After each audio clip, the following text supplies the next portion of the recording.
Hello dear students, मैं doctor Monu Chaudhary आपका स्वागत करता हूं आपकी अपने यूट्यूब चैनल आरजे क्लासेज में। यहां पे आज जो अपन टॉपिक पढ़ने वाले हैं वो है प्लांट रिप्रोडक्शन, जो कि 12th क्लास में भी है और नीट के लिए भी इम्पोर्टेंट है। नीट के अंदर इससे लगभग 4 से 5 क्वेश्चन आते हैं। बहुत ही सिंपल सा है और इंटरेस्टिंग चैप्टर है। वैसे चैप्टर का नाम है प्लांट रिप्रोडक्शन। जो तुम लोग हैं रिप्रोडक्शन नाम सुनते ही तुम खिलखिला उठते हो कि क्या रिप्रोडक्शन, क्या बात है। सब किसके लिए भाग रहे हैं कि रिप्रोडक्शन के लिए भाग रहे हैं। चाहे लिविंग थिंग्स कोई भी हो, यूनिसेलुलर हो या मल्टी सेलुलर हो, सब किसके पीछे भाग रहे हैं? रिप्रोडक्शन के पीछे। तो यहीं पे अपन को पढ़ना है कि रिप्रोडक्शन होता क्या है। रिप्रोडक्शन क्या होता है? एक प्रोसेस क्या होती है? एक प्रोसेस, एक प्रक्रिया होती है जिसमें क्या होता है? प्रोडक्शन ऑफ न्यू ऑफस्प्रिंग, मतलब वो प्रोसेस जिससे क्या बनती है? नई ऑफस्प्रिंग बनती है, नई संतान बनती है, जिसको बोल सकते हैं production of new progeny.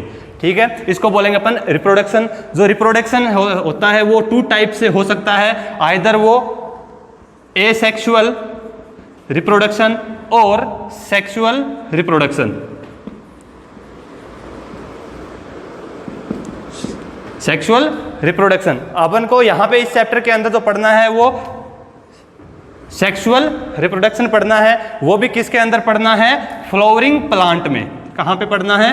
Flowering plant के अंदर अपन को क्या पढ़ना है? Sexual reproduction. अब तो इस चैप्टर का नाम ही क्या है? रिप्रोडक्शन इन एंजियोस्पर्म प्लांट और फ्लावरिंग प्लांट। अब शुरू करते हैं अपन की फ्लावरिंग प्लांट या एंजियोस्पर्म प्लांट क्या होते हैं। फ्लावरिंग प्लांट और एंजियोस्पर्म प्लांट क्या होते हैं? नाम में ही है। पहला नाम क्या है? फ्लावरिंग प्लांट से तुम लोग समझते हो कि मतलब जिनके अंदर क्या हो? फ्लावर प्रेजेंट हो, उनको बोलेंगे अपन फ्लावरिंग प्लांट। जो फ्लावरिंग प्लांट है वो प्रेजेंट होते हैं एंजियोस्पर्म के अंदर। किनके अंदर? एंजियोस्पर्म के अंदर। इसके पीछे के जितना भी जो क्लासिफिकेशन था प्लांट का, इससे पहले आया था जिम्नोस्पर्म। क्या आया था? जिम्नोस्पर्म। जिम्नोस्पर्म को अपन फ्लावरिंग प्लांट नहीं बोलते हैं क्योंकि उनके अंदर क्या नहीं होते? फ्लावर प्रेजेंट नहीं होते हैं। जो फ्लावर प्रेजेंट किनके अंदर होते हैं? एंजियोस्पर्म के अंदर। अब जो एंजियोस्पर्म है इसको अपन देखें तो एंजियोस्पर्म का मतलब क्या है? एंजियोस्पर्म में जो एंजियो है उसका मीन होता है क्लोज्ड, और स्पर्म का मतलब अपन क्या है यहाँ पे? सीड से। क्या है? सीड से। तो मतलब जिनके अंदर क्या मिलता हो? क्लोज सीड मिलता हो। जिनके अंदर क्लोज सीड मिलता हो उनको क्या बोलते हैं अपन? एंजियोस्पर्म। क्लोज सीड का मतलब किसके अंदर? जो क्लोज सीड मिलेगा वो कहाँ पे मिलेगा? फ्रूट के अंदर। मतलब इनके अंदर क्या बनता है? फ्रूट बनता है। जो सीड है वो प्रोटेक्ट रहता है किससे? फ्रूट से। इसलिए अपन इसको बोलते हैं एंजियोस्पर्म प्लांट या एंजियो या फ्लावरिंग प्लांट। ठीक है, अब यहाँ पे फ्लावरिंग प्लांट आ गया तो अपन को इसकी डिटेल स्ट्रक्चर पढ़नी है कि इसके अंदर कैसे क्या क्या होता है। तो सबसे पहले अपन यहाँ पे शुरू करेंगे अब फ्लावर के बारे में कि फ्लावर क्या होता है। यहाँ पे देखेंगे अपन फ्लावर। जब तुम फ्लावर वर्ड सुनते हो तो तुम्हारे दिमाग में क्या आता है? तो हम तो सर सोचते हैं कि बस फूल है। फूल क्या है? ज़्यादातर दिमाग में जो अपनी उम्र है, जो 12th में हो, नीट में हो, तो अपनी उम्र में तो यही आता है कि गुलाब का फूल है। क्या है? गुलाब का फूल है। लेकिन वो तुम्हारे लिए गुलाब का फूल है, लेकिन वो प्लांट के लिए कुछ और चीज़ है।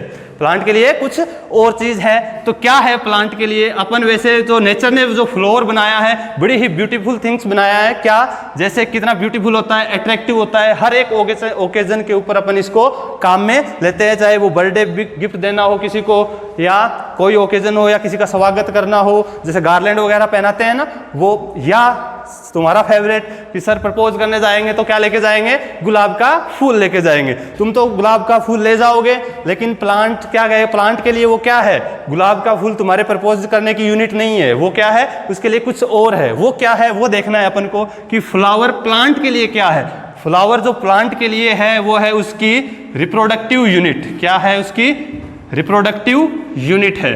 मतलब उससे क्या करता है? वो रिप्रोडक्शन करता है। तो अपन को इसी के जो रिप्रोडक्टिव यूनिट है उसी को डिटेल में अपन को पढ़ना है। और एक नाम आया इसके अंदर, जो फ्लावरिंग प्लांट के अंदर अपन जो पढ़ रहे हैं वो क्या पढ़ रहे हैं अपन? Sexual reproduction. क्या पढ़ रहे हैं? Sexual reproduction. अभी नाम अपन ने लिखा था, 2 टाइप से रिप्रोडक्शन हो सकता है, एसेक्सुअल और सेक्सुअल रिप्रोडक्शन। तो सेक्सुअल रिप्रोडक्शन किसे बोलते हैं अपन? सेक्सुअल रिप्रोडक्शन किसे बोलते हैं? सेक्सुअल रिप्रोडक्शन के अंदर क्या होता है कि मेल और फीमेल गैमीट बनते हैं, मेल गैमीट और फीमेल गैमीट बनते हैं, मेल और फीमेल गैमीट बनते हैं। जब उनका मेल और फीमेल गैमीट का फ्यूजन होता है तो क्या बनता है? एक नया जाइगोट बनता है। जाइगोट फर्दर डेवलपमेंट होकर क्या बनाता है? एक नई ऑफस्प्रिंग या एक नई प्रोजनी बनाता है। ठीक है, जो इसके इसलिए क्या होगा, इसके अंदर जो सेक्सुअल रिप्रोडक्शन होगा उसके अंदर मेल और फीमेल दोनों की रिक्वायरमेंट होगी। तो प्लांट के अंदर क्या होता है कि एक ही फ्लावर के अंदर दोनों प्रेजेंट हो सकते हैं और अलग अलग फ्लावर के अंदर भी प्रेजेंट हो सकते हैं। ठीक है, तो ये है क्या? Sexual reproduction. सेक्सुअल रिप्रोडक्शन की क्या कंडीशन है कि क्या बनेंगे? उनके अंदर मेल और फीमेल गैमीट होंगे, वो आपस में फ्यूज होंगे, फ्यूजन करेंगे। फ्यूजन की सहायता से क्या बनाएंगे? आगे नया ऑफस्प्रिंग प्रोजनी जो भी बनेगी वो। ठीक है, अब अपन को ये क्या है? फ्लावर इसकी रिप्रोडक्टिव यूनिट है। रिप्रोडक्टिव यूनिट क्यों बोला? क्योंकि ये किस में हेल्प करेगा? उनकी रिप्रोडक्शन में हेल्प करेगा। और क्या बनाएगा? सीड बनाएगा। और फ्लावर है, फ्लावर से क्या बनेगा? फ्रूट बनेगा। क्या बनेगा? फ्रूट बनेगा। ठीक है, अब की फ्लावर क्या है? अभी तुम लोग देखते हो जब प्लांट तुम्हारे दिमाग में आता है कि प्लांट नाम आते ही तुम सोचते हो कि कुछ ऐसा होता है, कुछ रूट्स होती है और ऊपर स्टेम होता है, ये सोचते हो। इसको अपन क्लासिफाई करते हैं तो इसके अंदर दो सिस्टम होते हैं। कौन कौन से सिस्टम? कि जो अंडरग्राउंड सिस्टम है उसको तो अपन बोलते हैं रूट सिस्टम। क्या बोलते हैं? Route system. और जो अबव द ग्राउंड होता है अपन उसको बोलते हैं क्या? Shoot system. क्या बोलते हैं? Shoot system. तो शूट सिस्टम के अंदर क्या क्या आएगा? शूट सिस्टम के अंदर आएगा स्टेम, फ्लावर, लीव्स, फ्रूट्स, या जो नई बड्स निकल रही है वो सब, वो किसके अंदर आएंगे? शूट सिस्टम के अंदर आएंगे। तो शूट और स्टेम दोनों अलग अलग चीज है। शूट और स्टेम दोनों अलग अलग चीज है। स्टेम क्या है? स्टेम तो इस प्लांट का जो मेन एक्सिस है। क्या है इसका? मेन एक्सिस है। जबकि शूट क्या है? शूट के अंदर स्टेम में आता है, फ्लावर भी आता है, लीव्स, फ्रूट, सब कुछ शूट के अंदर आता है। तो अपन जो फ्लावर है, फ्लावर को अपन बोलते हैं कि फ्लावर एक प्रकार का मॉडिफाइड शूट है। क्या है? फ्लावर एक प्रकार का हाईली मॉडिफाइड शूट। फ्लावर है क्या? Highly modified shoot. Highly modified shoot कैसे है कि ये अपना प्लांट है, प्लांट की कोई भी जो ब्रांच वगैरह निकली, जो भी निकली, अपन को पता है प्लांट का एक कैरेक्टरिस्टिक फीचर क्या होता है? प्लांट के अंदर क्या मिलती है? नोड और इंटरनोड। क्या मिलती है? नोड और इंटरनोड। मतलब प्लांट के अंदर क्या होगा? नोड और इंटरनोड। जो नोड होती है उसी से क्या? लीव्स या नई ब्रांच निकलती है, लीव्स या नई ब्रांच निकलती है। तो क्या होता है कि जो प्लांट का जो एपिकल पार्ट होता है, प्लांट का क्या होता है? Apical part. एपिकल पार्ट का मतलब क्या है? जो एंड पॉइंट है, चाहे वो रूट के अंदर हो या शूट के अंदर हो। एपिकल पार्ट का मतलब जो जहां से नया प्लांट जो आगे नई ग्रोथ करेगा, चाहे शूट के अंदर है तो वो आगे शूट ग्रोथ करेगा, रूट के अंदर है तो रूट ग्रोथ करेगी। तो एपिकल जो मेरिस्टेम है, एपिकल मेरिस्टेम है, मतलब वो कन्वर्ट हो जाता है किसके अंदर? फ्लावर मेरिस्टेम के अंदर। किसमें? फ्लावर या फ्लोरल मेरिस्टेम के अंदर। जो फ्लोरल मेरिस्टेम है वो आगे अब बनाएगा क्या? फ्लावर। क्या बनाएगा? फ्लावर। ये सूट है, सूट है तो मतलब इसके अंदर क्या मिलेगा? नोड और इंटरनोड। तो मतलब फ्लावर के अंदर भी क्या होती है? नोड और इंटरनोड। तो अब हम देखेंगे कि नोड और इंटरनोड कैसे होती है। अपन को तो अलग से दिखाई नहीं देता है। फ्लावर के अंदर जो अपन देखते हैं उसके चारों ओर जो उसकी लीव्स दिखाई देती है और जो भी कलर है उसका दिखाई देता है, अपन को नोड वगैरह दिखाई नहीं देती है। तो एक्चुअली होता क्या है कि जैसे जैसे डेवलपमेंट हुआ, ये मान लिया अपना क्या है? सूट है, तो इसके अंदर नोड है, नोड है, नोड के जो इंटरवल है दो नोड के बीच का, उसको बोलते हैं अपन इंटरनोड। तो अब अगर अपन क्या करें, इसको हाईली कंप्रेस्ड कर दें, इस नोड को, अपन शूट को कंप्रेस्ड कर दें, तो कुछ ऐसा बन जाएगा ना, कुछ ऐसा बन जाएगा ना। बिल्कुल ये जो नोड्स है बिल्कुल बिल्कुल पास पास आ जाएगी, इंटरनोड नहीं रहेगी, इंटरनोड गायब हो जाएगी। तो ऐसा ही क्या होता है फ्लोरल के मेरिस्टेम के अंदर होता है कि वहां पे सब जितने भी जो शूट का सिस्टम था वो हाईली कॉम्पैक्ट हो गया, कंप्रेस्ड हो गया। तो क्या बनाया, तो उसने एक ऐसे ऊपर की ओर एक स्वोलो स्ट्रक्चर बनाई, स्वेलन स्ट्रक्चर बनाई, फूली हुई संरचना बनाई। क्या बनी? फूली हुई संरचना या स्वोलन स्ट्रक्चर बनी, जिसको अपने नाम क्या दिया है? थैलेमस। क्या नाम दिया है? थैलेमस।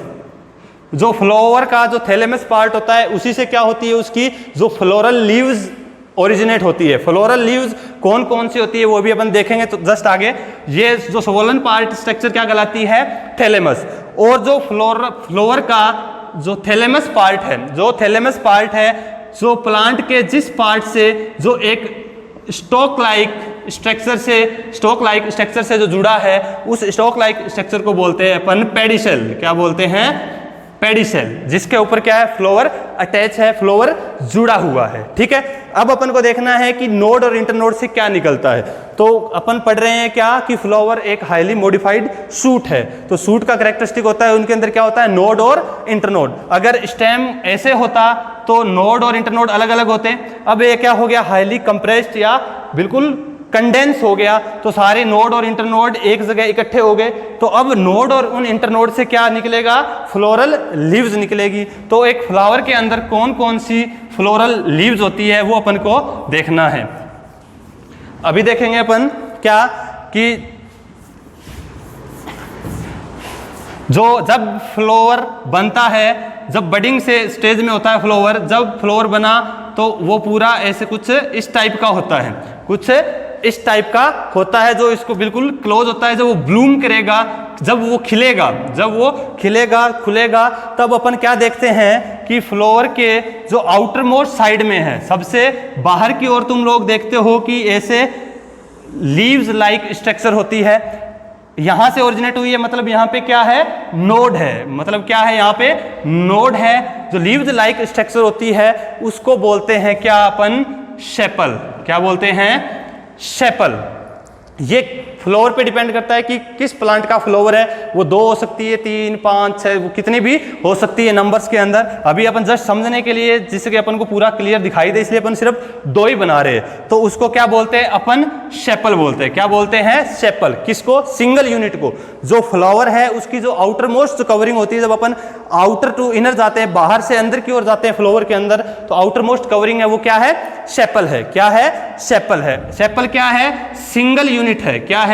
सिंगल यूनिट है। अब शेपल की संख्या अलग अलग हो सकती है, 3, 4, 5 कुछ भी हो सकती है। तो जब सभी सेपल्स, ग्रुप ऑफ सेपल, क्या ग्रुप ऑफ शेपल को हम जो बोलते हैं वो बोलते हैं कैलिक्स। क्या बोलते हैं? Group of sepal is called calyx. जो कैलिक्स है उसका एक यूनिक फीचर ये होता है कि ये ऑलवेज क्या होता है?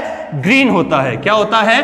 Always green. याद रखना, ऑलवेज ग्रीन। कोई सा भी प्लांट हो, किसी का फ्लावर हो, ये जो सेपल है वो हमेशा कैसा होगा, या कैलिक्स कैसा होगा? ग्रीन होगा। ये सेपल यहाँ पे क्या है? जब वो ब्लूम होने से पहले, जब वो फ्लावर बन रहा है, तो इसकी जो आउटर कवरिंग है ना, ये आउटर कवरिंग जो थी, इसके बाकी पार्ट इसके अंदर है, तो आउटर जो कवरिंग है वही एक प्रकार से कैलिक्स है। वो आगे ब्लूम हुआ तो खुल गई है। ठीक है, इसकी सिंगल यूनिट को अपन ने सेपल बोला है, और पूरे ग्रुप को क्या बोल दिया? कैलिक्स। और कैसा होता है वो? Always green. अब ये नोड है, यहाँ पे दूसरी नोड है, उससे फ्लोरल लीव्स का दूसरा पार्ट निकलेगा कुछ इस टाइप से। फ्लोरल लीव्स का दूसरा पार्ट निकलेगा कुछ इस प्रकार से, इस प्रकार से। ठीक है, ये निकला। जो फ्लोरल लीव्स निकली है इसको बोलते हैं पेटल। ये सिंगल यूनिट को बोलेंगे अपन पेटल। इसी प्रकार इनके नंबर भी अलग अलग हो सकते हैं, 3, 4, 5। तो ग्रुप ऑफ पेटल, क्या? Group of petal is called Corolla. Is called Corolla. Group of petal क्या कहलाएगा? कोरोला कहलाएगा। एक इसमें क्या होता है कि जो फ्लावर का कलर होता है, जो फ्लावर का जो कलर होता है वो डिसाइड कौन करता है? कोरोला। ये क्या होता है? कलर्ड होता है। कैसा होता है? कलर्ड होता है। ये किसी भी प्लांट में डिपेंड करता है किसका फ्लावर है, वो कैसा भी हो सकता है, रेड, व्हाइट, पर्पल, किसी भी कलर का हो सकता है। तो अब याद रखना कि जो पेटल है वो क्या है? किसी भी फ्लावर का क्या निर्धारण करता है? कलर डिसाइड करता है कि वो किस टाइप का कलर है। अपन कैलिक्स को देख के तो नहीं बोलते कि ग्रीन है। अपन क्या देखते हैं? अपन सबसे जो अट्रैक्टिव चीज अपने को दिखती है वो कौन सी है? पेटल है या कोरोला है। उसी को अपन देख के बताते हैं कि जो उसका कलर कैसा है, वो क्या कहलाएगा? पेटल। और उसका ग्रुप क्या कहलाएगा? कोरोला। ठीक है, अब जब इसके अंदर की ओर जाते हैं, इसके अंदर की ओर जाते हैं, तो तीसरी जो नोड होगी, उससे क्या एक फिलामेंट लाइक स्ट्रक्चर निकलेगी और उस पे भी एक बाइलोब्ड स्ट्रक्चर अटैच होती है। एक फिलामेंट लाइक स्ट्रक्चर होगी, फिलामेंट होगा और उसके ऊपर एक बाइलोब्ड स्ट्रक्चर होगी। इसको पूरी यूनिट को अपन बोलते हैं स्टामन। क्या बोलते हैं? स्टामन।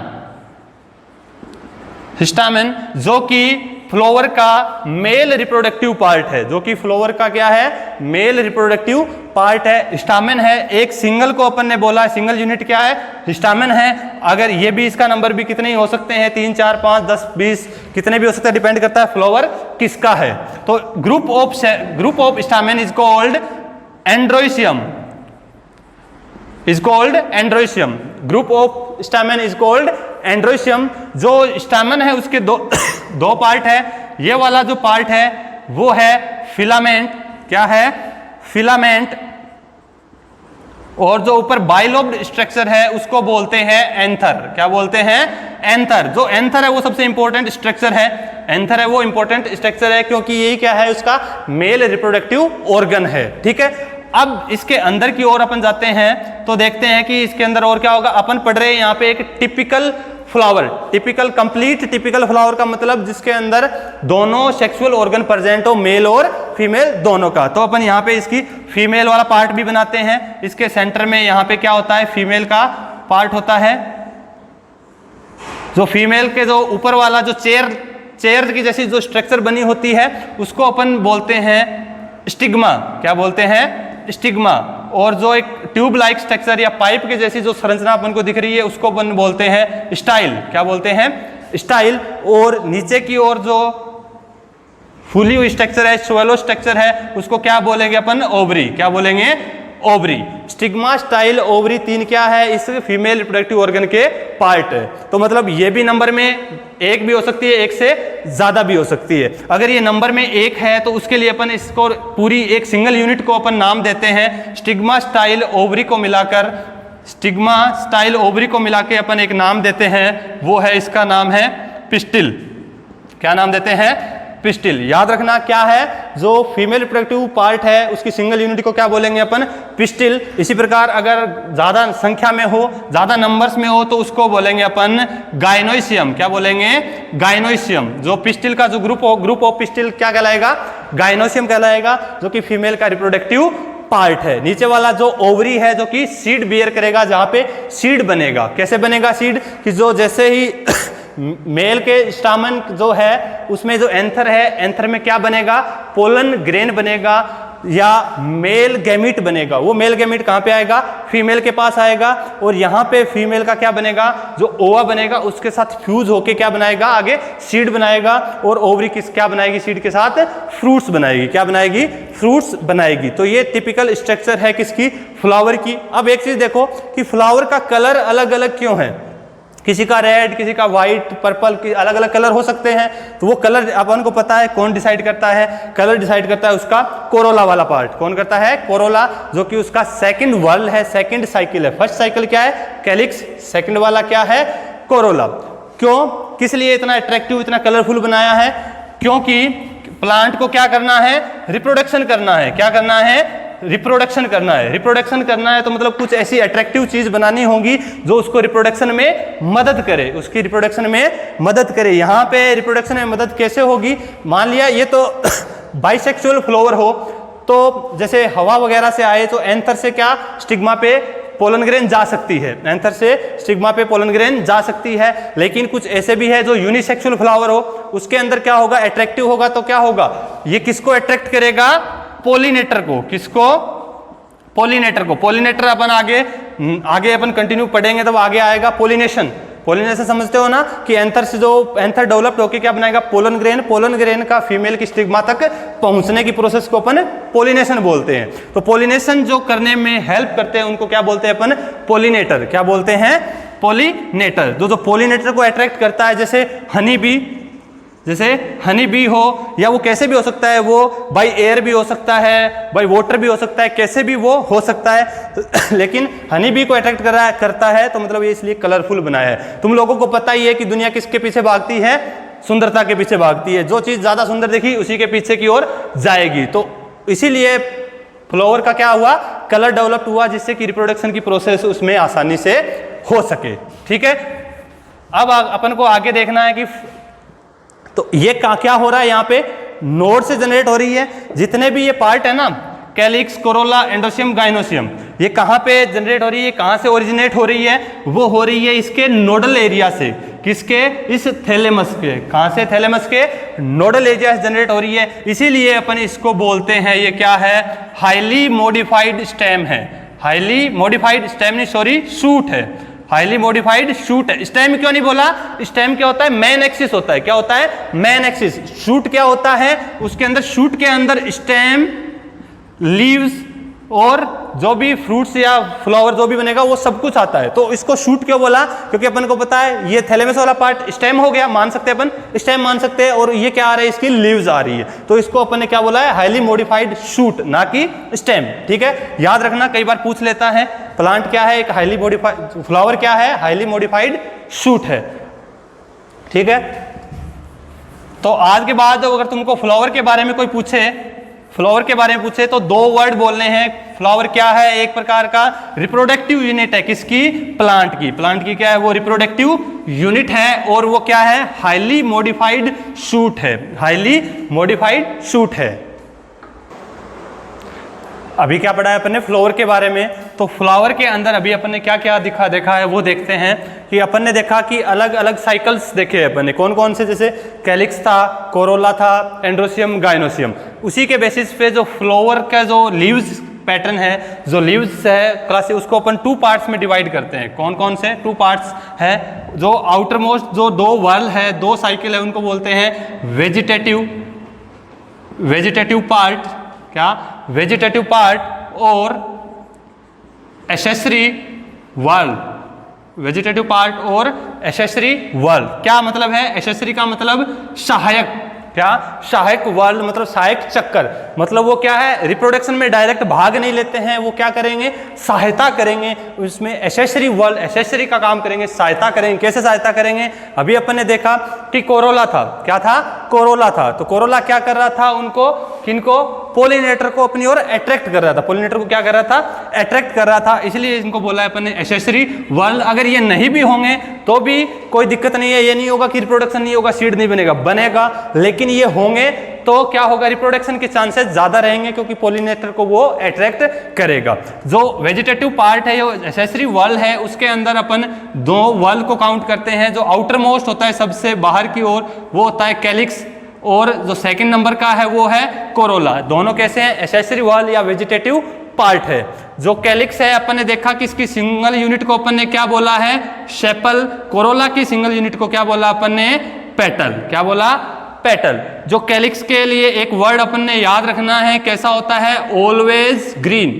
कैसा होता है, ऑलवेज ग्रीन। जबकि कोरोला क्या होता है, कलर्ड होता है। डिपेंड करता है फ्लावर पे, किसका फ्लावर है, कैसा कलर होगा।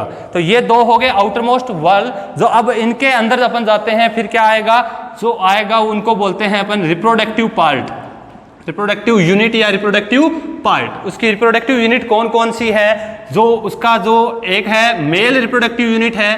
मेल रिप्रोडक्टिव जो यूनिट है वो क्या है, इनकी एंड्रोशियम। क्या है, एंड्रोशियम। और इसकी सिंगल यूनिट को अपने क्या नाम दिया था, स्टैमन। क्या नाम दिया था, स्टैमन। और जो दूसरा जो लीव्स पैटर्न है, वो जो कि फीमेल रिप्रोडक्टिव यूनिट है। क्या है, फीमेल रिप्रोडक्टिव जो यूनिट है, उनको क्या नाम दिया अपन ने, गाइनोसियम। क्या नाम दिया अपन ने, गाइनोसियम। जो उसकी सिंगल यूनिट है, उसको अपन ने क्या नाम देंगे, अपन उसको पिस्टिल। क्या देंगे, पिस्टिल। सिंगल यूनिट को क्या बोलेंगे अपन, पिस्टिल। तो फ्लावर के कितने पार्ट हो गए, 2, वेजिटेटिव और रिप्रोडक्टिव पार्ट। वेजिटेटिव पार्ट जो उनके पोलिनेशन में हेल्प करेंगे, आगे सीड बनाने में उनकी थोड़ी मदद करेंगे। अगर नहीं भी होगा तो भी रिप्रोडक्शन हो जाएगा, लेकिन ये होगा तो चांसेस ज्यादा रहेंगे। अब रिप्रोडक्टिव यूनिट क्या है, मेल रिप्रोडक्टिव। एंड्रोसियम है, सिंगल यूनिट तो अपन क्या बोलेंगे उसको, स्टामेन। फीमेल रिप्रोडक्टिव यूनिट है, उसको क्या बोलेंगे, गाइनोसियम। और उसकी सिंगल यूनिट बोलेंगे अपन पिस्टिल। अब अपन को आगे डिटेल में पढ़ना है क्या, कि ये कैलिक्स और कोरोला है, ये तुम लोग 11th क्लास की मॉर्फोलॉजी में कंप्लीट या डिटेल स्टडी कर चुके हो। अब अपन को यहाँ पे स्टार्ट करना है डायरेक्ट मेल रिप्रोडक्टिव ऑर्गन या एंड्रोशियम। तो इसका आप स्क्रीनशॉट ले लो। तो चलो अब शुरू करते हैं अपन मेल रिप्रोडक्टिव यूनिट या मेल रिप्रोडक्टिव ऑर्गन, जिसको बोलेंगे अपन क्या, एंड्रोशियम। यहां पे अभी शुरू अपन करेंगे, मेल रिप्रोडक्टिव यूनिट है उसको, वो क्या क्या कहलाती है, वो एंड्रोशियम। एक बार और सुन लो, इसकी जो सिंगल यूनिट है वो क्या है, स्टामेन है। क्या है, स्टामेन। जब अपन इसकी स्ट्रक्चर देखते हैं तो सुनना इंपॉर्टेंट है कि देखा था अपन ने कि जो इसका जो फूला हुआ भाग या जो स्वेलन पार्ट था उसको अपन ने नाम दिया था थैलेमस। क्या दिया था, थैलेमस। या उसको एक दूसरा नाम भी देते हैं, वो भी नाम याद रखना, रिसेप्टेकल्स। क्या देते हैं, रिसेप्टेकल या थैलेमस। थैलेमस के साथ जो फ्लोवर जुड़ा हुआ है, जो इसका स्टोक है, स्टोक लाइक स्ट्रक्चर है जिससे फ्लोवर जुड़ा हुआ है, उसको क्या बोलेंगे अपन, पेडिसेल। क्या बोलेंगे, पेडिसेल। ये टर्मिनोलॉजी तुमको याद रखनी है, एग्जाम में आती है। स्टोक क्या है, पेडिसेल है। ठीक है। अब अपन को यहाँ पे पढ़ रहे हैं सिर्फ क्या, एंड्रोशियम पढ़ रहे हैं, तो अपन बाकी जो इसके फ्लोरल लीव्स थी उनको नहीं बनाएंगे, जैसे कैलिक्स, कोरोला वगैरह नहीं बनाएंगे। डायरेक्ट अपन शुरू कर रहे हैं क्या, इसका मेल रिप्रोडक्टिव यूनिट जिसको एंड्रोशियम बोलते हैं उसको। तो क्या है कि इसका जो इस नोड से जुड़ा हुआ है, यहाँ पे थैलेमस की नोड से क्या निकल रहा है, फिलामेंट निकल रहा है, जो कि ऊपर जाके एक बाइलोब्ड स्ट्रक्चर, जो भी एक फुली हुई स्ट्रक्चर अपन को दिखेगी, उसके साथ कनेक्ट होता है। उसके साथ कनेक्ट होता है। अपन उसको अब क्या नाम देंगे फिर, इस पूरी यूनिट को स्टामेन।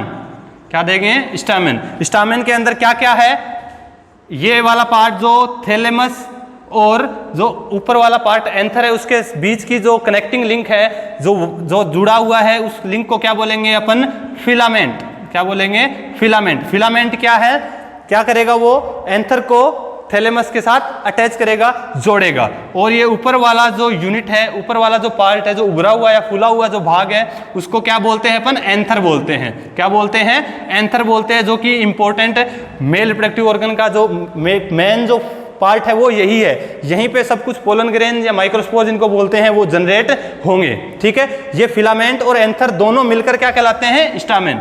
फिलामेंट और एंथर दोनों मिलकर क्या कहलाते हैं, स्टामेन कहलाते हैं। और एक है इसीलिए अपन ने स्टामेन बोल दिया। अगर एक से ज्यादा हो ग्रुप ऑफ स्टामेन को क्या बोल देंगे अपन, एंड्रोशियम बोल देंगे। ठीक है। अब एक नीट के एग्जाम में कभी पूछ लेता है, साथ में ये भी देख लो कि जो एंथर है और फिलामेंट है, वो यहाँ पे जो फिलामेंट है एंथर के साथ जुड़ा हुआ है, इस स्ट्रक्चर को नाम देते हैं अपन कनेक्टिव। कनेक्टिव इसलिए बोल दिया कि यहाँ पे कनेक्टिव टिश्यू। क्या है, कनेक्टिव टिश्यू, मतलब जो कि एंथर और फिलामेंट दोनों को अटैच कर रहा है, जोड़ रहा है, इसको बोल दिया अपन ने कनेक्टिव टिश्यू। तो नीट के लिए क्या पूछ रहा था कि एग्जाम में अगर कुछ ऐसा क्वेश्चन बन जाए, कैसा बन जाए, ऐसा क्वेश्चन बन जाए कि किसके रेस्पेक्ट में, थैलेमस के रेस्पेक्ट में, किसके, थैलेमस के रेस्पेक्ट में मेरे को बताना कि ये जो फिलामेंट का ये वाला जो पार्ट है, मतलब जो थैलेमस के पास वाला जो पार्ट है, उसको बोलते हैं अपन प्रोक्सिमल एंड। क्या बोलते हैं, प्रोक्सिमल एंड, या हिंदी में इसको बोलते हैं समीपस्थ सिरा। समीपस्थ सिरा मतलब थैलेमस के पास वाला सिरा या एंड, इसको क्या बोलेंगे, प्रोक्सिमल एंड। और ये वाला जो एंथर से जुड़ा हुआ है उसको बोलेंगे अपन डिस्टल एंड, मतलब दूर का सिरा। किसके रेस्पेक्ट में अपन देख रहे हैं, थैलेमस के रेस्पेक्ट में। तो नीट में अगर पूछ सकता है कि जो एंथर है वो फिलामेंट के किस एंड पे जुड़ा हुआ है, एंथर जो है वो फिलामेंट के किस एंड पे जुड़ा हुआ है, आंसर ऑप्शन में मिल जाए प्रोक्सिमल एंड, डिस्टल एंड, तो अपना आंसर क्या होगा, डिस्टल एंड। क्या है, डिस्टल एंड मतलब दूर वाले सिरे पे क्या जुड़ा हुआ है, एंथर जुड़ा हुआ है। ठीक है। ये होगी इसकी ऊपर की मॉर्फोलॉजी। अब इसके अंदर अपन को जो पढ़ना है डिटेल के अंदर, वो पढ़ना है एंथर, स्ट्रक्चर ऑफ एंथर। ये हो गया अपना एंड्रोशियम, स्क्रीनशॉट ले लो। ठीक है। अब अपन शुरू करेंगे क्या, एंथर की। एंथर की स्ट्रक्चर कुछ कैसे क्या होती है। जो एंथर है, हम यहां पे देख रहे हैं कि जो एंथर के अंदर अपन को कितनी लोब दिख रही है, 2 लोब दिख रही है ना। कितनी लोब दिख रही है, 2। तो इस कंडीशन को अपन क्या बोलते हैं, बाइलोब्ड स्ट्रक्चर है। कैसी है, बाइलोब्ड स्ट्रक्चर है।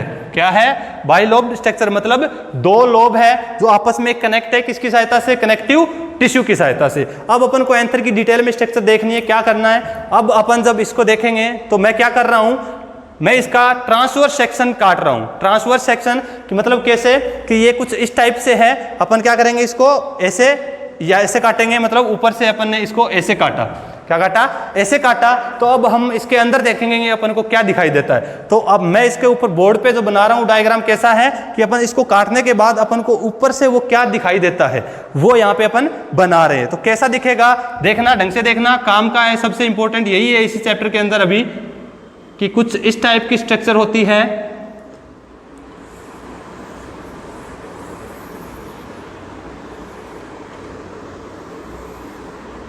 कुछ इस टाइप की स्ट्रक्चर कहां से दिखेगी अपन को? जब इसके ऊपर से देखेंगे। मतलब क्या करना है अपन को? इसको ऐसे काटना है, फिर अपन को यहां पे इसके ऊपर से देखेंगे तो मतलब कितनी लोब है? By lobe. एक लोब ये, एक ये।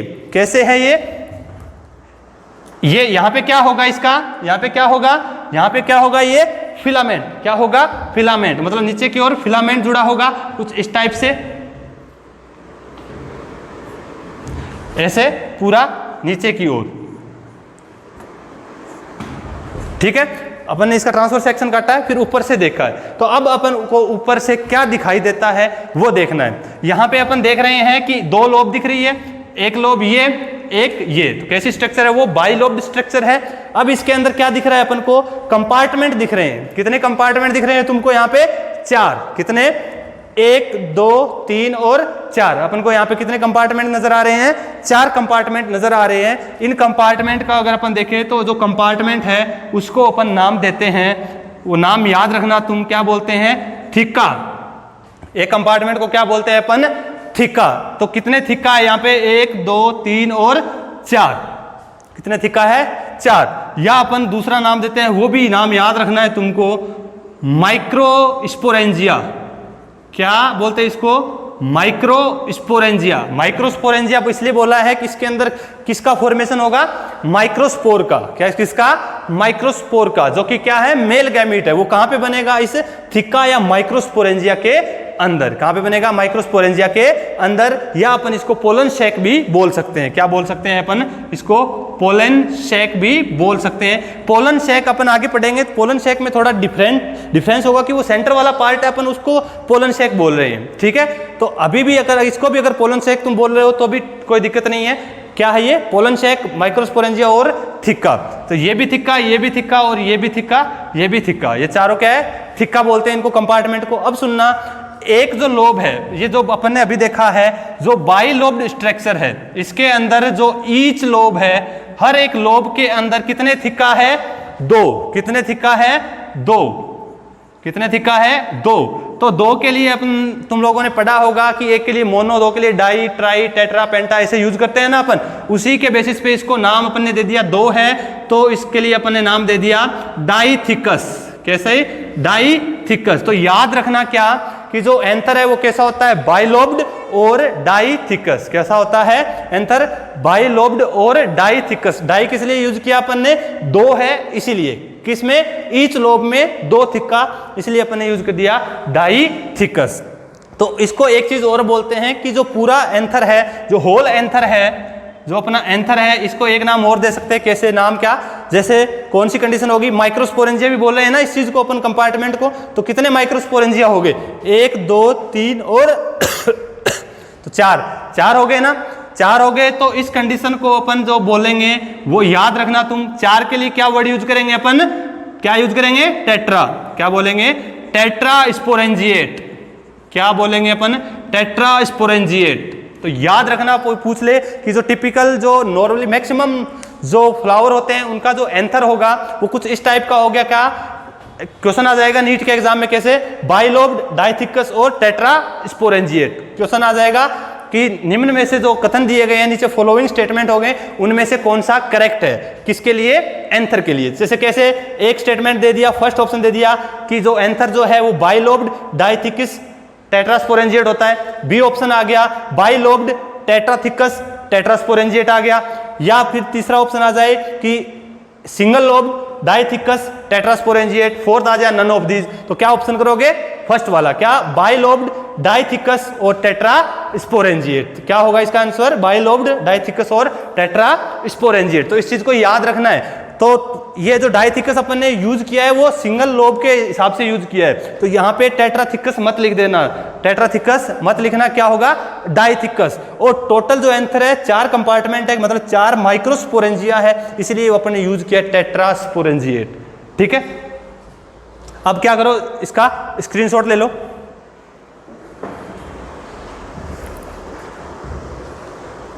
चलो इसके अंदर थोड़ा सा और देखते हैं। इस स्ट्रक्चर के अंदर जब अपन, ये हो गया, थिक्का हो गया, अब सारे कंपार्टमेंट सेम होते हैं, सारे कंपार्टमेंट सेम होती है, तो यहाँ पे जगह नहीं है तो इसलिए मैं यहाँ पे बना रहा हूँ। तो देखना कि एक कवरिंग देख रहे हो तुम, ये आउटर मोस्ट जो कवरिंग है किसकी? इस एंथर की, जो इसको पूरे कवर कर रही है। इस आउटर मोस्ट साइड को अपन को क्या बोलेंगे? इसको क्या नाम देंगे? जो कवरिंग है इसको बोलेंगे अपन एपिडर्मिस। क्या बोलेंगे? एपिडर्मिस। एपी का मतलब ऊपर, डर्मिस मतलब अपन यूज करते हैं स्किन के लिए, तो मतलब इसकी स्किन क्या है ये? तो आउटर जो कवरिंग है वो एक स्किन ही होगी एक टाइप से, तो क्या बोलेंगे इसको? एपिडर्मिस, जो इसको बाहर से प्रोटेक्ट कर रही है। ठीक है, एपिडर्मिस, पूरी एपिडर्मिस है ये, जो इसको पूरा कवर कर रही है। ठीक है, अब जब इसके अंदर की ओर जाते हैं तो ये बाहर की ओर अपन को पता है सबसे एपिडर्मिस अभी अपन ने लिखा है। जैसे ही इसके अंदर की ओर अपन एंटर करते हैं तो देखते हैं कि इसके अंदर और एक शेल लेयर और मिलती है। क्या मिलती है? एक शेल लेयर। इसकी भी डिटेल अपन आगे पढ़ने वाले हैं। ठीक है, तो एक शेल लेयर और मिलती है, उस लेयर को नाम देते, ये है क्या वैसे? थिक्का है ना, थिक्का है तो एपी के अंदर है, तो उसके लिए अंदर वाले के लिए क्या यूज करेंगे अपन? एंडो। क्या यूज करेंगे? एंडो।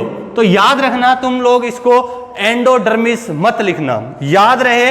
क्या नहीं लिखना तुमको? एंडोडर्मिस नहीं लिखना। एंडोडर्मिस लिखा तो एग्जाम में क्वेश्चन आया तो गलत हो जाएगा। उसको लिखना क्या है? याद रखना, इसीलिए काट, यहाँ पे अपने काट दिया है। एंडोडर्मिस नहीं लिखना है, लिखना क्या है? एंडोथीसियम। क्या लिखना है? एंडोथीसियम। याद रहे, एंडोडर्मिस नहीं लिखना है, लिखना क्या है अपन को? एंडोथीसियम। जैसे ही अपन एंडोथीसियम के अंदर की ओर जाते हैं, एंडोथीसियम के अंदर की ओर जाते हैं और सेल लेयर होती है, जो प्रोटेक्टिव लेयर होती है, उस जो आगे वाली जो लेयर है उसको अपन नाम देते हैं, जो थर्ड लेयर है उसको बोलेंगे मिडल लेयर। क्या बोलेंगे? Middle layer. ठीक है, अब मिडल लेयर के अंदर एक लेयर और होती है, उस लेयर का नाम है, जो कि मोस्ट इंपॉर्टेंट है किनके लिए? इन माइक्रोस्पोरेंजिया के लिए। इस लेयर का नाम तो तुम याद रखना ही है, बहुत, इससे 2, 3, 4 क्वेश्चन बनेंगे, वो देखेंगे आगे, कि इसका नाम है टेपिटम। क्या है? नाम ढंग से याद रखना, क्या है? टेपिटम। जो इनर मोस्ट जो लेयर है उसका नाम क्या है? टेपिटम। अब जैसे ही टेपिटम के अंदर की ओर जाते हैं अपन को एक ये जो सेक लाइक स्ट्रक्चर दिखी है, एक जो सेक लाइक स्ट्रक्चर दिखी है, इसी को बोलते हैं अपन पोलन सेक। क्या बोलते हैं? पोलन सेक। क्या बोलते हैं? पोलन सेक। अपने यहाँ पे भी नाम दिया है, देखो इस कंपार्टमेंट के लिए पोलन सेक वर्ड यूज किया है। एक्चुअली में पोलन सेक कहाँ पे है? उसके सेंटर वाले पार्ट में, सेंटर वाले पार्ट में, जो उसके चारों ओर जो कवरिंग हो जाए, किनकी? Tapetum and middle layer, endothecium, इनकी कवरिंग होने के बाद उसको अपन पूरी को बोल दिया माइक्रोस्पोरेंजिया। ठीक है, तो पोलन सेक क्या है? इनके सेंटर वाला पार्ट है। अगर कोई पूछ ले कि इनर टू आउटर कि जो पोलन सेक की जो कवरिंग है, पोलन सेक की जो कवरिंग है वो इनर टू आउटर बताओ, मतलब अंदर से बाहर की ओर बतानी है। तो अंदर से और बाहर की ओर बताएंगे तो सबसे पहले क्या लिखेंगे? टेपिटम, फिर मिडल लेयर, फिर एंडोथीसियम, ना कि एंडोडर्मिस। क्या लिखना है अपन को? एंडोथीसियम। और आउटर मोस्ट अगर सबसे बाहर की ओर लिखेंगे एपिडर्मिस। एपिडर्मिस को अपन माइक्रोस्पोरेंजिया की अपन प्रोटेक्टिंग लेयर नहीं बोलेंगे, क्योंकि ये तो क्या है? पूरे एंथर की है, पूरे एंथर की है। अपन के जो पोलन सेक की जो कवरिंग है वो 3 ही है। कौन सी? टेपिटम, मिडल लेयर और एंडोथीसियम। अगर एग्जाम में लास्ट में एपिडर्मिस दिया हुआ है तो भी सही है, गलत नहीं है, वो भी सही है, क्योंकि आउटर मोस्ट क्या है? वो एपिडर्मिस है। ठीक है, या अगर पूछ ले आउटर टू इनर, तो सबसे पहले एपिडर्मिस आ गया, फिर एंडोथीसियम आ गया, फिर मिडल लेयर, फिर टेपिटम। याद रखना ऑप्शन के अंदर तुमको जो एंडोथीसियम लिख रहे हो वहां पे एंडोडर्मिस भी मिलेगा। क्या मिलेगा? एंडोडर्मिस। तो एंडोडर्मिस नहीं करना है, क्या करना है अपन को? एंडोथीसियम। ठीक है, ये जनरल स्ट्रक्चर जो कब दिखेगी अपन को? जब अपन इसको ट्रांसफर सेक्शन काट के ऊपर से देखते हैं तब। ऐसा इस कंपार्टमेंट में होता है, इसमें भी होता है, इसमें भी होता है और इसमें भी होता है। और ये वाला जो पार्ट है ये वाला जो पार्ट है यहाँ पे होता है कनेक्टिव टिश्यू। क्या होता है?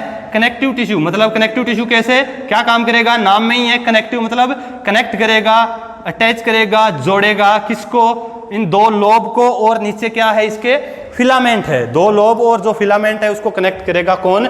Connective tissue. तो ये स्ट्रक्चर किसकी हो गई? एंथर की। जो ट्रांसवर्स सेक्शन काटा वो स्ट्रक्चर होगी। अब अपन को आगे डिटेल में जो पढ़नी है इस स्ट्रक्चर को, या मतलब माइक्रोस्पोरेंजिया की स्ट्रक्चर को अपन को पढ़नी है, तो स्क्रीनशॉट ले लो।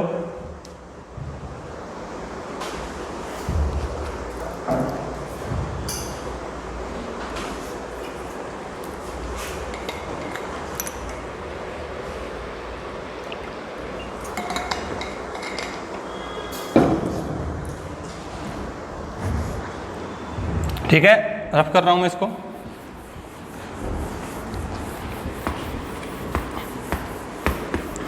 अभी अपन देखने वाले स्ट्रक्चर किसकी देखेंगे? माइक्रोस्पोरेंजिया की। अभी जो अपन ने जो लेयर लिखी है, epidermis, endothecium, middle layer, tapetum वगैरह जो देखी है, अब उनको अपन को आगे पूरा देखना है कि कैसे क्या होता है। तो हेडिंग क्या डालोगे तुम इसके अंदर कि स्ट्रक्चर ऑफ माइक्रोस्पोरेंजिया। क्या? Structure of microsporangia.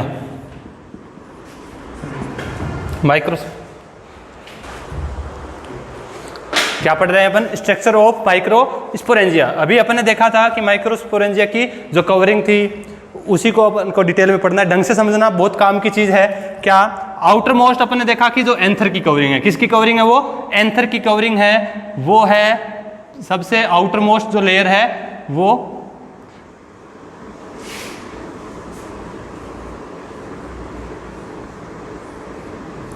मैं यहाँ पे क्या बना रहा हूँ? वो एक ही कंपार्टमेंट बना रहा हूँ इस टाइप से। ठीक है, ये एक हो गया, इसके नीचे फिर दूसरा, ऐसे इस टाइप की स्ट्रक्चर है। अपन सिर्फ एक ही बना रहे हैं, इसको डिटेल में देखेंगे कि इसके अंदर क्या क्या होता है। तो ये बाहर वाली आउटर जो लेयर है उसको क्या बोलते हैं अपन? एपिडर्मिस। क्या बोलते हैं? एपिडर्मिस। जो आउटर मोस्ट जो लेयर है, आउटर कवरिंग बोल दें या आउटर मोस्ट लेयर बोल दें, जो क्या कर रही है इसको, तो एंथर को क्या कर रही है? प्रोटेक्ट कर रही है। क्या वो कर रही है? प्रोटेक्ट कर रही है। इसलिए इसको नाम देते हैं क्या? Protective layer. क्या देते हैं? Protective layer. मतलब इसको प्रोटेक्ट करेगी, इसलिए नाम दे दिया अपन ने प्रोटेक्टिव लेयर। ये कैसी है? जो एपिडर्मिस है वो है सिंगल सेल्ड स्ट्रक्चर। कैसी है? Single celled structure. मतलब इसके अंदर एक ही सेल है, एक सेल की ये कवरिंग है। ठीक है, ये हो गई एपिडर्मिस। जब इसके अंदर की ओर आए तो अभी अपन ने नाम लिखा था, क्या देखा था कि जो इनर मोस्ट जो कवरिंग है वो कुछ इस टाइप की है। दूसरी जो शेल्स है, अभी मैंने बताया था क्या? एंडोडर्मिस नहीं, क्या? एंडोथीसियम। एंडोडर्मिस नहीं, क्या? एंडोथीसियम। ठीक है, इस टाइप से है। इसको नाम दिया है अपन ने क्या? एंडोथीसियम। क्या है? एंडोथीसियम। जो सेकंड आउटर मोस्ट जो कवरिंग है वो है एंडोथीसियम। अब सुनना, ये भी क्या है? Single celled thick layer. Single celled thick layer होती है। क्या होती है? सिंगल सेल्ड थिक लेयर है। ठीक है, अब इसके अंदर क्या होता है थोड़ा देखना, ढंग से समझना कि एंडोथीसियम के अंदर क्या होता है। जो एंडोथीसियम की सेल है उसमें क्या होता है? अल्फा सेलुलोज फाइबर का डिपोजिशन हो जाता है। क्या हो जाता है? अल्फा सेलुलोज फाइबर का डिपोजिशन हो जाता है। वो भी कहाँ पे? जो ये जो सेल है, एक सेल को ले रहा हूं मैं, इस सेल को कंसीडर कर रहा हूं, ध्यान से देखना कि ये जो सेल है ये इसकी आउटर वॉल है, क्योंकि प्लांट सेल है, अपन को पता है प्लांट सेल है, तो प्लांट सेल के अंदर क्या मिलेगी? Cell wall. ठीक है, ये आउटर वॉल है, ये इनर वॉल है। ठीक है, आउटर वॉल है, इनर वॉल है। जो आउटर वॉल है वो तो क्या रहेगी? यहाँ पे मैं लिख रहा हूँ कि जो एंडोथीसियम की जो सेल है उसकी जो एक तो है आउटर वॉल या आउटर मेम्ब्रेन भी अगर तुम बोलो तो, और एक है inner wall. Outer wall, inner wall, और जो साइड वाली ये वाली जो है वॉल, इनको क्या बोलते हैं अपन? Radial wall. क्या बोलते हैं? Radial wall. क्या बोलते हैं? Radial wall. ये बाहर वाली होगी आउटर वॉल, ये इनर वॉल, और ये दोनों क्या होगी इसकी रेडियल वॉल। रेडियल का मतलब समझ गए ना, साइड वाला। जो रेडियल किसके लिए यूज करते हैं अपन, साइड में जो भी हो उसके लिए, आउटर, इनर और रेडियल वॉल। अब सुनना कि इसके अंदर होता क्या है कि जो आउटर वॉल जो होती है किसकी, एंडोथीसियम की, वो होती है थिन। कैसे होती है, थिन। याद रखना आउटर वॉल कैसे होती है, थिन, जबकि जो इनर वॉल होती है वो होती है थिक। क्या होती है, थिक। वो थिक किस वजह से हुआ है, कैसे, जब ये डेवलपमेंट हुआ इसका, किसका, एंडोथीसियम का, तो क्या हुआ उस टाइम जिसको जो इनर वॉल है वहां पे क्या हुआ, अल्फा सेलुलोज फाइबर का डिपोजिशन हो गया। क्या हो गया, अल्फा सेलुलोज फाइबर का डिपोजिशन हो गया। जो पूरी जो वॉल है वहां पे क्या हो गया, अल्फा सेलुलोज फाइबर का डिपोजिशन हो गया। ऐसे ऐसे पूरे वॉल पे, यहाँ पे हो गया। जहां पे ये कर्वेचर आ रहा है, यहाँ पे जो आ रहा है, यहाँ पे अल्फा सेलुलोज फाइबर का डिपोजिशन थोड़ा कम हुआ है। कम हुआ है, उसको बोला क्या है वो अपन आगे देखेंगे। अभी बस इतना याद रखो कि जो इनर वाली वॉल है वो कैसी है, वो थिक है। किस वजह से, बिकॉज ऑफ, शॉर्ट फॉर्म में लिख रहा हूं मैं, बिकॉज ऑफ डिपोजिशन ऑफ क्या, अल्फा सेलुलोज फाइबर्स।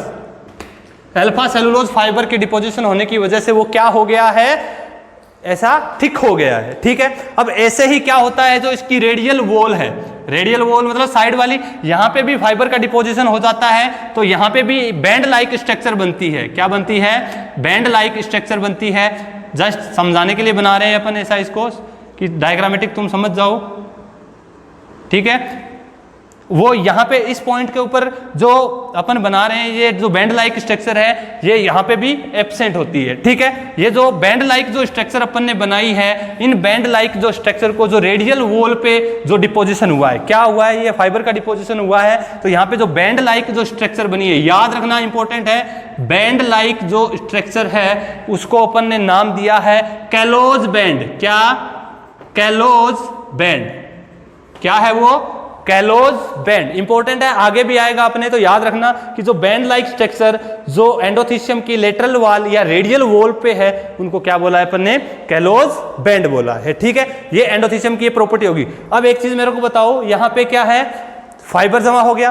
और सुनो, जो एंडोथीसियम है इसकी एक कैरेक्टरिस्टिक और इंपॉर्टेंट है, याद रखना, एंडोथीसियम है वो होती है हाइग्रोस्कोपिक नेचर की। क्या होती है, हाइग्रोस्कोपिक नेचर। क्या मेरे को बता सकते हो हाइग्रोस्कोपिक नेचर क्या होता है?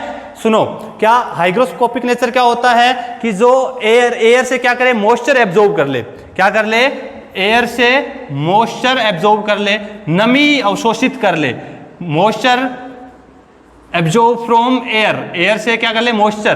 कैसे, मॉइस्चर कैसे कर लिया, हाइग्रोस्कोपिक कैसे बन गई, क्यों बन गई? तो याद रखना यहाँ पे क्या है, फाइबर है। क्या है, फाइबर है। तो फाइबर की क्या प्रॉपर्टी होती है, वाटर को एब्जॉर्ब करना। फाइबर की क्या प्रॉपर्टी होती है, वाटर को एब्जॉर्ब करना, इसलिए क्या है, हाइग्रोस्कोपिक नेचर है। तो ये क्या करेगी, वाटर को एब्जॉर्ब करेगी। तुम लोगों ने देखा होगा बारिश के टाइम में, जैसे बेड वगैरह हो, उसके ऊपर अगर बारिश हो जाए, पानी गिर जाए, तो देखोगे तुम वो बेड है वो क्या हो जाता है, फूल जाता है। फूल जाता है किस लिए, क्योंकि उसके अंदर क्या है, फाइबर ही तो है। फाइबर है तो फाइबर ने क्या किया, वाटर को एब्जॉर्ब कर लिया और वो फूल गया। ठीक है, वही कुछ ऐसा ही इसके अंदर होगा। एंडोथीसियम कैसी है, हाइग्रोस्कोपिक नेचर। किस वजह से हुई, वो फाइबर की डिपोजिशन की वजह से। इसके अंदर क्या है, फाइबर है, तो वो क्या करेंगे, वाटर को एब्जॉर्ब करेंगे। एब्जॉर्ब करेंगे तो आगे अपन पढ़ेंगे एक process, dehiscence of anther. Dehiscence of anther मतलब जो एंथर है उसका ब्रेक डाउन होना, उसका ब्रेक डाउन होना, उसके अंदर जो एंडोथीसियम एक इंपॉर्टेंट रोल अदा करती है। कैसे कि वो जैसे ही फाइबर होगा तो इसका साइज बढ़ेगा। क्या बढ़ेगा, साइज बढ़ेगा, बाहर की ओर प्रेशर लगाएगी, अंदर भी प्रेशर लगाएगी, इस वजह से ये क्या हो जाएगा, टूट जाएगा, ब्रेक डाउन हो जाएगा, डेहिसेंस हो जाएगा, और जो अंदर माइक्रोस्पोर बने हैं वो क्या होंगे, बाहर निकलेंगे। तो यहाँ पे किसका काम है, ये फाइबर का एक इंपॉर्टेंट काम है। क्या, हाइग्रोस्कोपिक नेचर है, वो मॉइस्चर को एब्जॉर्ब करेगा और इसका साइज बढ़ेगा और ये प्रेशर लगाएगा। ठीक है, ये हो गया एंडोथीसियम के बारे में। याद रखना कौन कौन से, single celled thick layer, cell single ही है। आउटर वॉल क्या है, थिन है, बाहर की ओर ये वाली थिन है, और इनर क्या है, थिक। किसकी वजह से, याद रखना, अल्फा सेलुलोज फाइबर के डिपोजिशन की वजह से। और जो रेडियल वॉल है वहां पे फाइबर जो जमा होते हैं, वहां पे बैंड लाइक स्ट्रक्चर बनती है, उनको बोलते हैं अपन कैलोज बैंड। और नेचर क्या है इसकी, हाइग्रोस्कोपिक नेचर। अब जैसे ही अपन इसके अंदर की ओर जाते हैं, इसके अंदर की ओर जाते हैं, तो अपन को एक लेयर और मिलती है, एक लेयर और मिलती है। वो जो सेल लेयर होती है वो लगभग 2 to 3 सेल लेयर होती है, 2 to 3 सेल्ड लेयर। ये अंदर वाली जो है उसको बोला है अपन ने, नाम देंगे अपन मिडल लेयर। क्या देंगे? Middle layer. वो क्या है? 2 to 3 सेल्ड थिक लेयर। ये भी थिक है, थिक लेयर। अब इसके अंदर क्या होता है कि ये जो अंदर वाली जो शेल है ना वो होती है पैरेनकाइमेटस टाइप की। कैसे होती है? Parenchymatous tissue. पैरेनकाइमेटस टिश्यू तुम लोग 11th क्लास में प्लांट एनाटॉमी डिटेल में पढ़ के आए हो।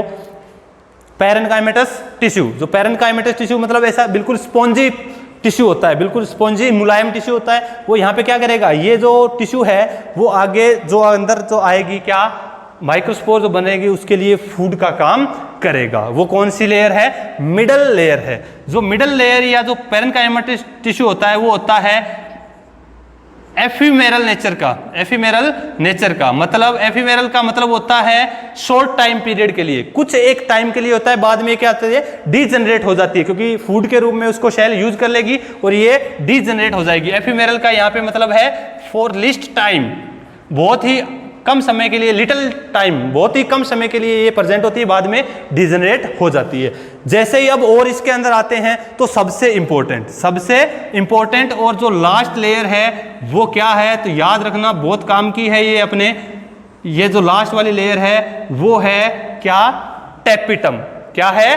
टेपिटम। ये ऐसा है, कवरिंग ऐसा है कि पूरा है, देखो ऐसे ऐसे पूरी कवरिंग होती है, जैसे एंडोथीसियम ऐसे हुई, मिडल लेयर ऐसे, फिर टेपिटम भी ऐसे। अपन सिर्फ इसका ये सेक्शन बना रहे हैं समझने के लिए। जो इनर मोस्ट है वो क्या होती है, जो लेयर है वो है टेपिटम लेयर, बहुत काम की है। क्या है? Tapetum layer. ठीक है, वो भी क्या होती है? Single celled thick layer. Single celled thick layer tapetum है। वो शेल क्या करेगी अंदर की ओर, तुमको पता है यहाँ पे क्या है, ये पोलन शेक। क्या है? Pollen shake. पोलन शेक के अंदर क्या बनेंगे? माइक्रोस्पोर या पोलन ग्रेन। पोलन ग्रेन तो अपन बाद में बोलेंगे, पहले क्या बनेंगे? माइक्रोस्पोर बनेंगे। तो माइक्रोस्पोर को, इसका काम क्या होगा, जो माइक्रोस्पोर जो बन रहे हैं उनको ये क्या करना? Transfer and storage of food.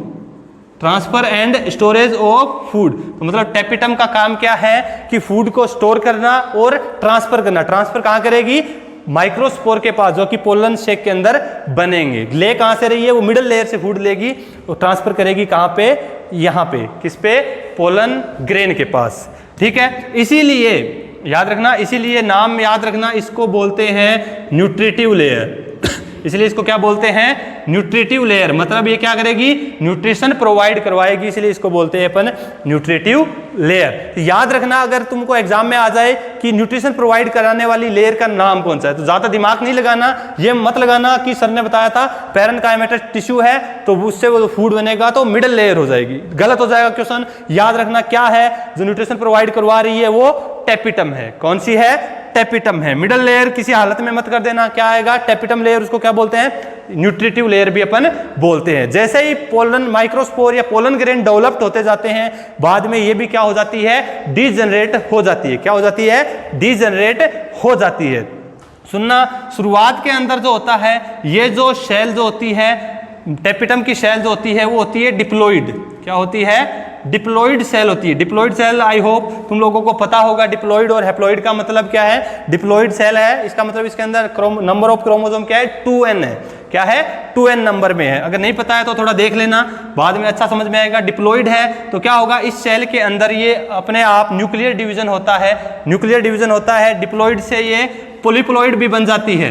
क्या बन जाती है? पॉलीप्लॉइड बन जाती है। और जैसे जैसे माइक्रोस्पोर क्या होते जाएंगे? मैच्योर होते जाएंगे और लास्ट में क्या हो जाएगी? डिजनरेट हो जाएगी। तो यहां पे एक और काम की चीज आ रही है, पहले स्क्रीनशॉट ले लो इसका।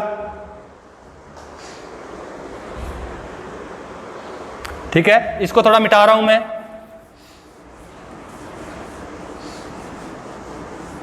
डिप्लॉइड और पॉलीप्लॉइड बन गई। या क्या करेगी? इस सेल को मैं यहाँ पे उठा के ला रहा हूँ, इस सेल को मैं यहाँ पे उठा के ला रहा हूँ। समझना ढंग से, ये जो सेल है, तो सेल अपन को पता है प्लांट सेल है, इसलिए क्या मिलेगी? बाहर की ओर सेल वॉल और अंदर क्या मिलेगी? Cell membrane. क्या मिलेगी? Cell membrane. शॉर्ट फॉर्म में लिखा है CW, cell wall, cell membrane, ठीक है। तो इसका जो अंदर न्यूक्लियस है वो डिवीजन करेगा, डिवीजन करके न्यूक्लियस इसका बनाता है एक स्मॉल पार्टिकल्स या ग्रेन्यूल्स टाइप स्ट्रक्चर बनाता है। क्या बनाता है वो? ग्रेन्यूल्स बनाता है। कौन? टेपिटम की जो शेल है, जैसे जैसे पोलन ग्रेन मैच्योर होते जा रहे हैं तो वो क्या बनाएगी? बाद में ग्रेन्यूल्स बनाएगी। क्या बनाएगी? ग्रेन्यूल्स बनाएगी। जो ग्रेन्यूल्स टेपिटम ने बनाए हैं, जो ग्रेन्यूल्स टेपिटम ने बनाए हैं उनको नाम देते हैं, काम की चीज है याद रखना, क्या है? प्रोयूबिस बॉडी। क्या बोलते हैं उनको? प्रोयूबिस बॉडी। क्या? जो टेपिटम सेल ने क्या बनाए हैं, जो ग्रेन्यूल्स बनाए हैं उनको नाम क्या दिया है? प्रोयूबिस बॉडी। जैसे जैसे मैच्योर हो रही है, डिजेनरेट होती जाएगी, तो ये प्रोयूबिस बॉडी जो होगी वो होगी ट्रांसफर कर देगी। कहां पे ये ट्रांसफर होगी? याद कहां पे? सेल वॉल और सेल मेम्ब्रेन के बीच में, between cell wall and cell membrane, cell wall and cell membrane. जो ग्रेन्यूल्स बनाए उनको नाम क्या दिया? प्रोयूबिस बॉडी। और वो कहां पे ट्रांसफर होगी? बिटवीन सेल मेम्ब्रेन और सेल वॉल के बीच में। मतलब कि ये जो ग्रेन्यूल्स थे वो कहां पे आ गए? यहां पे ग्रेन्यूल्स ट्रांसफर हो गए। अब सुनना कि जो अपनी टेपिटम है उसका एक फंक्शन और होता है, आगे भी अपन पढ़ेंगे। जो टेपिटम क्या करेगी? एक तो न्यूट्रिशन प्रोवाइड करवाएगी, दूसरा ये क्या करेगी? बनाती है hormone and enzyme. Hormone and enzyme बनाती है। क्या बनाती है? Hormone and enzyme. जो डेहिसेंस पढ़ेंगे, पहले होता है ना dehiscence, break down of anther, वो अपन पढ़ेंगे तो वहां पे एंजाइम का रोल आएगा, ठीक है। वो क्या बनाती है? Hormone and enzyme. और एक चीज और होता है, इसकी सेल वॉल और सेल मेम्ब्रेन के बीच में एक प्रोटीन होता है, याद रखना, एक प्रोटीन होता है, उसको बोलते हैं स्पोरोपोलेनिन। उस प्रोटीन को क्या बोलते हैं अपन? स्पोरोपोलेनिन। सेल वॉल और सेल मेम्ब्रेन के बीच में क्या है? एक प्रोटीन पाया जाता है, किसमें? टेपिटम सेल में, उसको बोलते हैं अपन स्पोरोपोलेनिन। अब क्या होगा कि जो प्रोयूबिस बॉडी थी, प्रोयूबिस बॉडी थी, ढंग से देखना, ये चार्ट फॉर्म में याद रखना तुम, प्रोयूबिस बॉडी थी, कहां पे आ गई है? अब सेल वॉल और सेल मेम्ब्रेन के बीच में ट्रांसफर हो गई है ना, ये ट्रांसफर हो गई। उसके बाद क्या है? आउटर साइड में इनके प्रोटीन कौन सा पाया जाता है? इसके अंदर स्पोरोपोलेनिन। तो अब क्या करेगा? जो स्पोरोपोलेनिन है वो इसका सॉलिडिफिकेशन कर देगा। सॉलिडिफिकेशन मतलब इसके चारों ओर डिपॉजिट हो जाएगा, इसका डिपोजिशन हो जाएगा। तो इस कंडीशन को अब बोलेंगे अपन, जो ग्रेन्यूल्स है या जो प्रोयूबिस बॉडी है उसके चारों ओर क्या डिपॉजिट हो गया? स्पोरोपोलेनिन। क्या हो गया? स्पोरोपोलेनिन। तो अब इसको अपन नाम देंगे, वो है यूबिस बॉडी। क्या बोलेंगे? याद रखना, इंपॉर्टेंट है। क्या है? क्या नाम देंगे इसको अपन? यूबिस बॉडी, या दूसरा नाम देंगे ऑर्बिकुल्स। क्या देंगे? ऑर्बिकुल्स या यूबिस बॉडी। याद रखना क्या है? सेल मेम्ब्रेन और सेल वॉल के बीच में क्या है? ग्रेन्यूल्स है। ग्रेन्यूल्स को प्रोयूबिस बॉडी बोला है। जो प्रोयूबिस बॉडी के चारों ओर क्या जमा हो जाएगा? स्पोरोपोलेनिन, उसको सॉलिडिफाई कर देगा, तो वो क्या बनाएगा? यूबिस बॉडी और ऑर्बिकुल्स, ठीक है, याद रहेगा। तो स्क्रीनशॉट ले लो।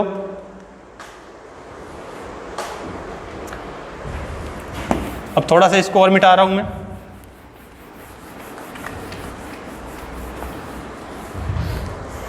ठीक है, अब देखना, जो यूबिस बॉडी बन गई वो कहां पे है? सेल वॉल और सेल मेम्ब्रेन के बीच में। अब जैसे जैसे अंदर जो पोलन ग्रेन या माइक्रोस्पोर डेवलप्ड हो रहे हैं, तो जैसे ही वो डेवलप्ड हो जाएंगे, मतलब माइक्रोस्पोर बन गए, जैसे ही माइक्रोस्पोर बने तो टेपिटम भी क्या हो जाएगी? डीजनरेट हो जाएगी। टेपिटम क्या हो जाएगी? टेपिटम डीजनरेट हो जाएगी। जैसे ही टेपिटम डीजनरेट होगी तो क्या करेगी? इसकी सेल वॉल और सेल मेम्ब्रेन के बीच में क्या थी? यूबिस बॉडी थी। क्या थी? यूबिस बॉडी थी। वो उन यूबिस बॉडी को ट्रांसफर कर देगी। कहां पे करेगी भाई? ट्रांसफर कहां पे करेगी? कहां पे है ये? यहां पे डीजनरेट होगी। इसके अंदर क्या है? यूबिस बॉडी है, वो कहां पे आ जाएगी? पोलन शेक में। Transfer into pollen shake. कहां कर देगी? Pollen shake. पोलन शेक के अंदर क्या बन रहे हैं? पोलन शेक के अंदर क्या बन रहे हैं? माइक्रोस्पोर। कैसे बन रहे हैं देखेंगे अपन। क्या बन रहे हैं? माइक्रोस्पोर। तो ये क्या करेगा? यूबिस बॉडी के साथ में क्या है? स्पोरोपोलेनिन है। तो माइक्रोस्पोर के चारों ओर जो यूबिस बॉडी आके क्या करेगी? जो यूबिस बॉडी थी, जो यूबिस बॉडी है वो उसके चारों ओर आके क्या कर देगी? स्पोरोपोलेनिन का डिपोजिशन कर देगी। किसके चारों ओर? माइक्रोस्पोर के चारों ओर। जब माइक्रोस्पोर के चारों ओर क्या डिपोजिशन हो जाएगा? स्पोरोपोलेनिन, तो वो कहलाएगा क्या? Pollen grain. क्या कहलाएगा? Pollen grain. याद रखना पोलन ग्रेन क्या है। माइक्रोस्पोर और पोलन ग्रेन में क्या डिफरेंस है कि माइक्रोस्पोर के चारों ओर जब यूबिस बॉडी आके क्या डिपोजिशन कर दे, स्पोरोपोलेनिन का डिपोजिशन कर दे, उसको बोलेंगे अपन पोलन ग्रेन। तो पोलन ग्रेन की आउटर मोस्ट कवरिंग याद रखना क्या है, यूबिस बॉडी ने क्या जमा किया है, स्पोरोपोलेनिन। तो बस आउटर मोस्ट कवरिंग यहीं पे याद रखना, आगे आएगी अपनी। आउटर मोस्ट है तो बाहर की है, तो अपन बाहर के लिए अपन वर्ड यूज करेंगे एक्साइन। क्या यूज करेंगे? एक्साइन। डिटेल में स्ट्रक्चर पढ़ेंगे अपन बाद में नेक्स्ट क्लास में। तो जो एक्साइन है वो किससे मिलकर बनी है? पोलन ग्रेन की स्पोरोपोलेनिन की। ठीक है, तो ये जनरल स्ट्रक्चर होगी किसकी? माइक्रोस्पोरेंजिया की। माइक्रोस्पोरेंजिया। आई होप कोई भी तुमको दिक्कत नहीं है। तो अगर आपको समझ में आया तो वीडियो को लाइक करें, चैनल को सब्सक्राइब करें, शेयर करें, कमेंट करें। धन्यवाद।